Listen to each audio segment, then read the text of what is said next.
Hello, this is Chef John from foodwishes.com with breakfast pork cutlets. That's right, I cannot remember the last time a new breakfast meat was introduced to the public. I was going to say it might have been turkey bacon, but I don't actually recognize that as an official breakfast meat. But anyway, if you enjoy breakfast sausage or chicken fried steak or pork chops with your eggs, or whatever else you eat for breakfast, you are going to love these since they were inspired by all three. And to get started, the first thing we'll do is mix up our breakfast meat spice blend, which is going to start by crushing some whole fennel seeds.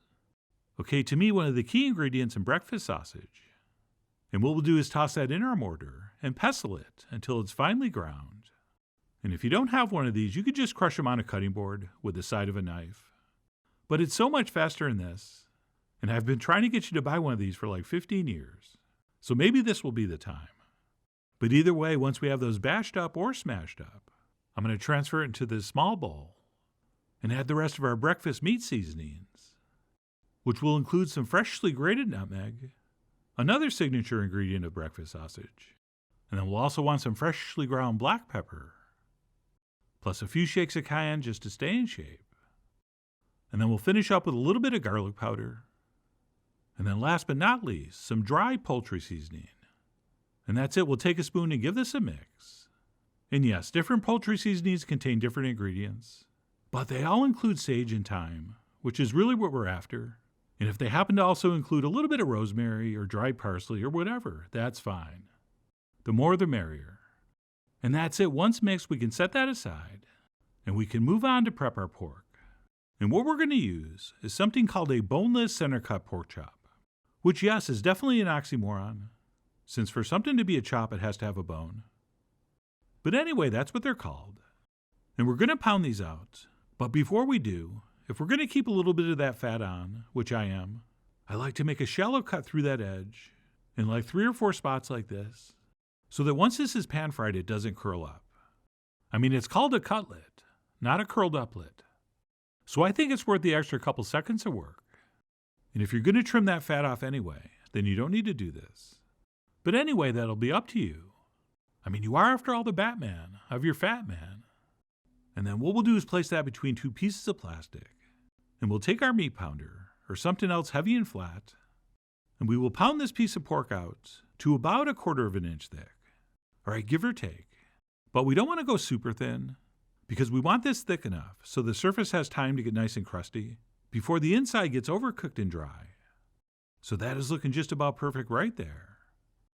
And then what we'll do is transfer that to a plate, and we'll season both sides generously with kosher salt. And of course we could have just added the salt to our spice and herb blend, but we have so much more control over the amount doing it this way, since we can see exactly how much is going on the meat. So I do think this is a safer method with much more control.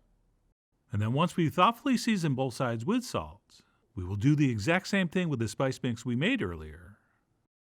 And by the way, for filming purposes, I'm just going to show prepping 1, but the amount you see in the recipe will be definitely enough for 2, since these things are just too good to eat by yourself.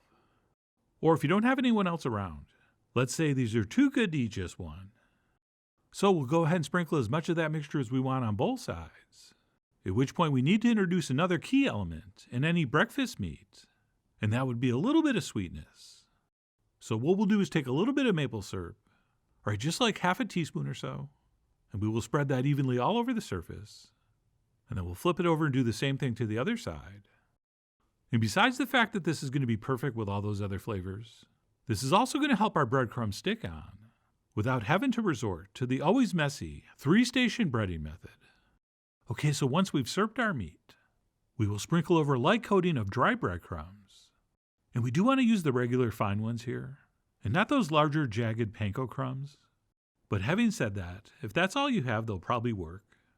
But if you do, please note, you will void your money-back guarantee. And once those are sprinkled over in a light, even layer, we will give that a light pressing with our hand. And then we'll do the same thing to the other side. And not only is this breading method way easier and way less messy, but the final product, for all practical purposes, is extremely close to a cutlet breaded in the traditional manner, where it's dipped in flour and then egg and then breadcrumbs.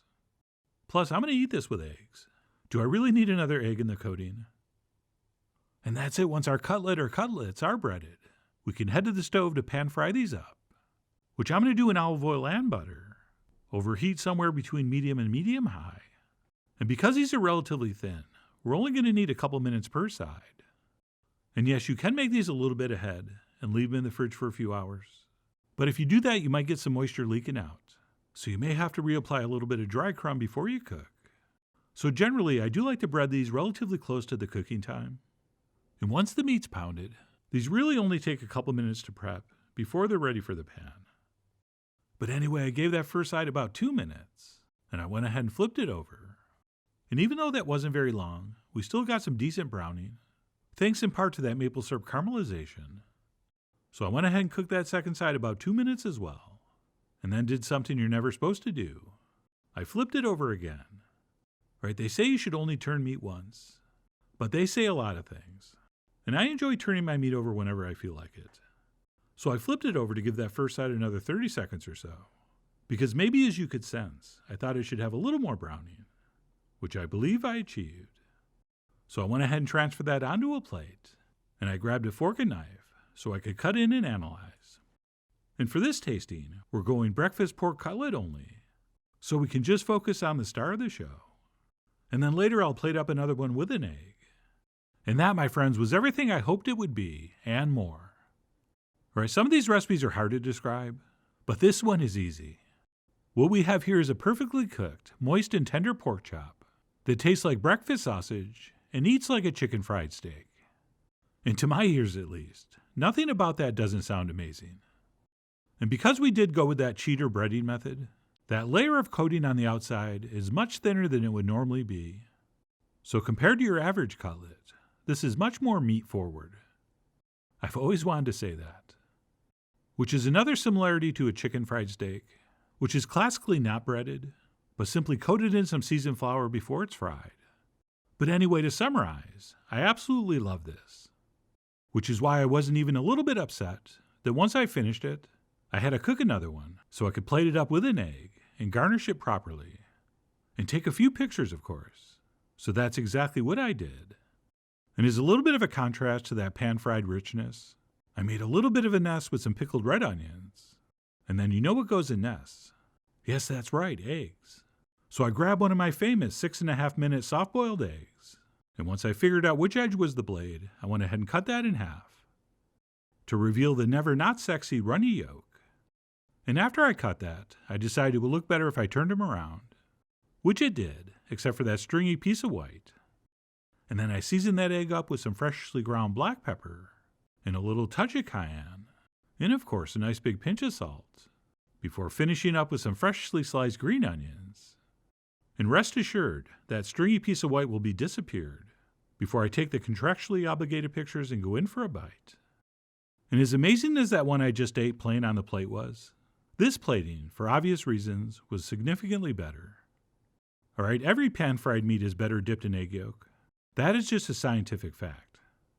And then that little bit of sharp acidic hit from those pickled red onions really does work amazingly well, especially when contrasted with those sweet warming spices of breakfast sausage. So for countless different reasons, I deem this experiment a complete success.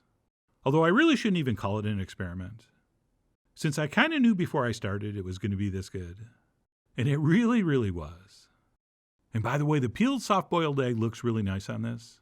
And it's a great idea if you're only cooking for 1 or 2. But if you're going to be frying up a couple large pans of these, and feeding like 4 or 6 or more people, you're probably going to want to go with fried eggs instead. Or poached eggs would work, as long as you use our patented make-ahead method. But anyway, no matter what you serve this breakfast pork cutlet with, I really do hope you give this a try soon. So please follow the links below for the ingredient amounts, a printable written recipe, and much more info as usual. And as always, enjoy.